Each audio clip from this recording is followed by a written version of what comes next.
менен сүйгөндөн ыйлап атат деп ойлойм. Мен негизинен Гайдар мектебинин баардык мугалимдерин чын жүрөктөн сыйлайм. Жашоодо негизи чыныгы жакшы адамдар, жашоодон жаштан анан дос күйдүрүп айтат, душман сүйдүрүп айтат деген макал бар. Бирок мен бүгүн только күйдүрүп айтайын деп атам. Эгер сүйдүрүп же башкача айтсам, менин сөзүм жетпей калат. Мага негизинен ушул мектептин системасы мурдатан жаккан эмес. Айла жоктон гана окуп жүргөм, анткени башка вариант болгон эмес. Бардык мектепти айта албайм, бирок биздин мектепте англис тил сабак окулат. Бирок результат 0 же 1%.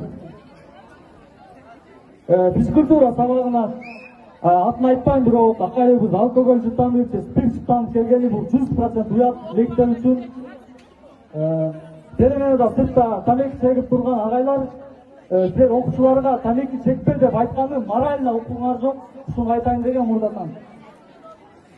Эми элестетип көрөбүз. 10 жыл мурда телефон колдонгонсуңар, кнопочный телефон болчу. Азыркы телефонларда карагыла, смартфон, отпечатка, Google, полный информацияны таба алсабыз.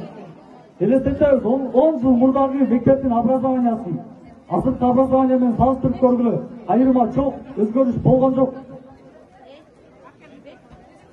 Мен сөзүмдү сүйлөптөйм. Урматтуу мугалимдер, мен сөздөрүмдү туура жагынан кабыл алып, туура түшүнгүлө. Буга чейин бул сөздөрдү менден башка эч ким айта алган эмес. Айткандан коркот болчудар. Силер мени жаман көрсөңөр, силерге да мага да пайда жок негизи. Эгер билимиңер жогору болсо, мени туура жагынан түшүнгүлө. Эгер мени жаман көрсөңөр, анда айла жок.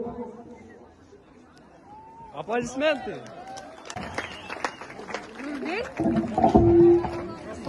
Так.